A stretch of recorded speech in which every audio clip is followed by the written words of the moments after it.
I'm Cody Adams. Officers from several agencies are still collecting evidence where a body was discovered today. The body of Camille Garcia will be sent to Lubbock for an autopsy.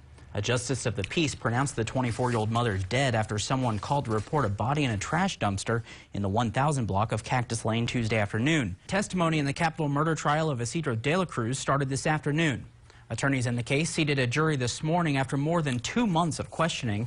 They chose 9 women and 5 men, including the 2 alternatives. They arrived late Sunday at a home in the 1800 block of West Tuig, where officers say a 21-year-old man was trying to stop White from damaging his vehicle. He was treated for a non-life-threatening stab wound. She's charged with aggravated assault with a deadly weapon.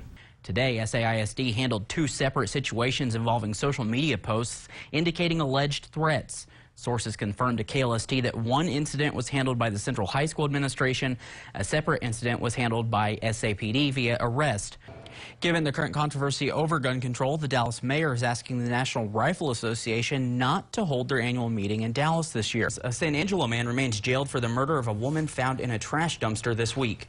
Officers charged 30-year-old Andres Rios Ramirez late Wednesday after Tom Green County Sheriff's investigators say they obtained a confession. He's charged in the shooting death of 24-year-old Camille Garcia. On Tuesday, officers recovered Garcia's body from a trash dumpster on Cactus Lane, just north of the city limits. This float won 3rd place in non-commercial, and I'm already in trouble. I was going to ask questions, but I think I'm just going to be quiet before I get hurt. So we'll see you guys later. I'm going to sit down because that's what they're telling me to do. The Schleicher County Sheriff says it started after the man traded a laptop computer for a tank of gas in El Dorado. Officers say Alex Grzuski was driving a Toyota truck reported stolen. They caught up with him on Highway 277, and he continued even after driving over spikes on the road. A loose cow caused a lot of headaches for San Angelo police today. Near Goodfellow Air Force Base, somebody spotted her near the intersection of South Chadburn and Cristobal Road. Officers started following her as she traveled north and ended up on the other side of the base along Paint Rock Road. After they cornered her, an officer put a rope around her neck, which didn't last long. She got out of that twice. Then they stopped her in somebody's yard, eventually loading her onto a trailer. It's been a whirlwind of a day for the Vigo County School Corporation as well as the Vigo County Sheriff's Office. It all started this morning at the Cobblestone apartment complex. Around 6 o'clock, the FBI showed up to the residence of Frank Shahady. I'm live here at the old Indiana State Police Post on U.S. Highway 41 South. If you look behind me, you can see the line doesn't look like it's much, but it actually winds through that building. Here in historic Bridgeton, part of the Covered Bridge Festival going on here today, all through the rest of the week. Over 1 million people will make their way through Park County over the next week as they try and get the best food, the best crafts, and just enjoy all the beautiful sights and sounds that Park County has to offer. Allie Allen and her partner John only see their children for hours at a time. That's because CPS has accused these parents of abuse. The charges date back to when their oldest son had a medical emergency at just 4 months old. He called me hysterical and said, "Jackson, stop breathing, you need to get to the hospital." While at the hospital, a representative from Child Protective Services arrived to speak to Allie and John. They were told it was just protocol, but what doctors saw on baby Jackson's x-rays changed everything.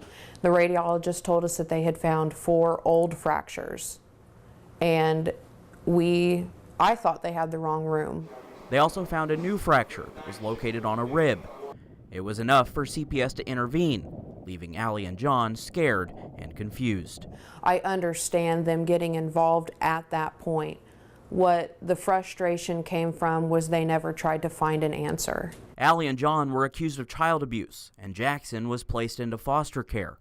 James White is with the Department of Child Services.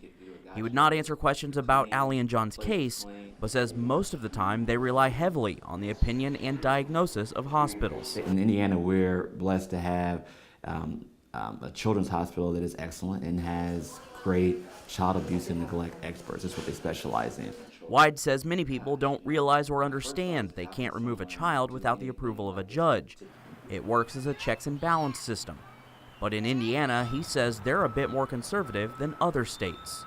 We err on, no, we think that child may not be safe there, and we need to intervene. Allie believes that decision by DCS to be cautious isn't fair to the parents. We were immediately accused of child abuse. There was no, you're innocent until proven guilty. We have been guilty until we have proved ourselves innocent. Allie and John's life was turned upside down when they took away their first child.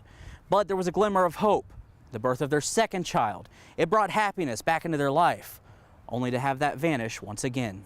They came in to take Jameson down for a circumcision, and that's when they came in and said, "We're seizing your child." Wide says in many cases it's not uncommon for them to get involved in the life of a second child. To bring another child that, again, can't defend themselves, they're newborn, so they're defenseless, then that would raise some concerns. Allie and John's battle to get their kids back led them to Dr. David Ayub, a radiologist in Springfield, Illinois. He specializes in the study of a disease called rickets and claims it's the cause of the misdiagnosis of many child abuse cases. Rickets simply is the inability to normally mineralize or harden bones. He says the issue of misdiagnosis is more than just misreading an x-ray or test results. With CPS, with courts, with child abuse pediatrics, these are industries, and they make a living in this area. So and they're the ones that are responsible for diagnosing real abuse, but also overdiagnosing medical conditions as abuse. Allie and John had Jackson tested, and sure enough, he was diagnosed with rickets. Their battle to get Jackson and Jameson back continues 3 years after Jackson was first taken from the home.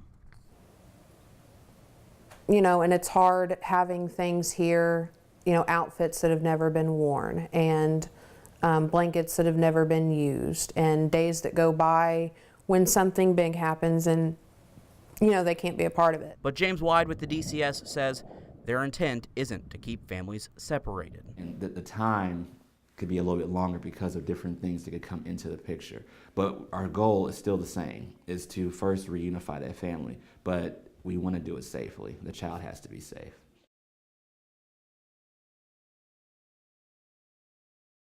We've talked to some people on floats and all of that fun jazz, but I wanted to talk to somebody who's here watching the parade. This is the whole reason we host it.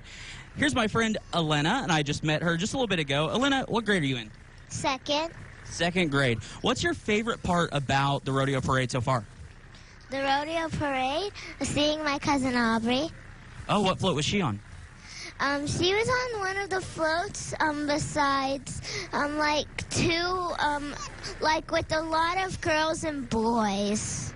That's fun. Do you like the rodeo? You enjoy going to the rodeo? Uh-huh. What's your favorite part of the rodeo? Seeing the bulls, maybe. And all the deep fried foods, that's my favorite part. Uh-huh.